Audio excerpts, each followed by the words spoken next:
No state shall, without the consent of Congress, lay any duty of tonnage, keep troops or ships of war in time of peace, enter into any agreement or compact with another state or with a foreign power, or engage in war unless actually invaded or in such imminent danger as will not admit of delay. So if a state gets invaded, the state militia can't officially declare war on the enemy unless they're really that much Yeah. trouble. We can't send the Washington National Guard after Canada unless Canada invades us first. We can't declare war on Canada unless Canada invades us first. And in these, with communication and things being what they are now, if Canada invaded the United States would be able to. We've got a big freaking military base just up the road from me. It causes traffic delays in my area. So this is less relevant than it was 200 years ago. Yeah. When Also, invasion from Canada was actually a real threat instead of a joke. yeah. Also, again, the Civil War thing, the state Yeah. can't enter agreement or compact with another state. Yeah. I mean, the Civil War, the Confederacy just broke all of these. But as far as not extreme times like that, this was again, hey guys, remember how we're one country? Because we're one country. Not only declare Washington war in Canada, Washington can also make a peace treaty of Canada. Right, we can't make a peace treaty with Canada. We can't declare war on Idaho. Washington and Oregon can't unite against Idaho, though honestly, we'd be more likely to unite against California, but that's a different conversation. Yeah, I've heard about the feud between those two in California. Yeah, and as a transplant myself, I get it. I do. But there's also a video that I saw ages ago. It's a mockumentary about a civil war between LA and San Francisco. It's really funny. Yeah. And it's got California icon Huell Hauser as a broadcaster in it. But in practical terms, this is another one of those, hey guys, we're one country now. You should check out, I think I sent you a video of it before, we took other ones from this guy called Ben Brenner called The Table. Each state goes to the thing and we learn about the state, and it's totally hilarious. Like they talked about. Oh, yeah, I've seen some of that. It'd be like, I love the Ohio one. Was like, what's it like in Ohio? Like, okay, it's raining. Wait, no, it's sunny. No, wait, it's snowing now. No, wait, it's raining again. Like I said, there's a reason people from Washington dress in layers.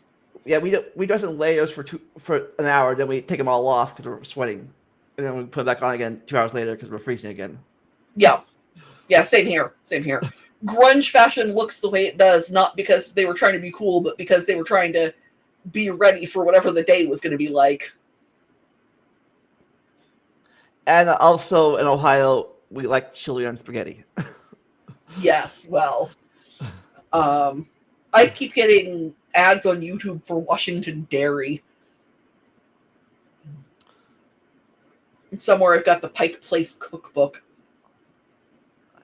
But with that, we are finally done with the legislative branch. Woo!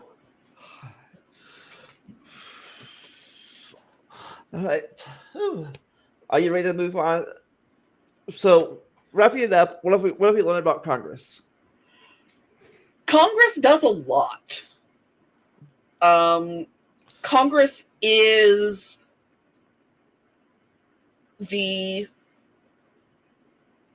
biggest, I don't know about not in practical terms, but as far as established by the Constitution Congress is the largest branch and has the most to do.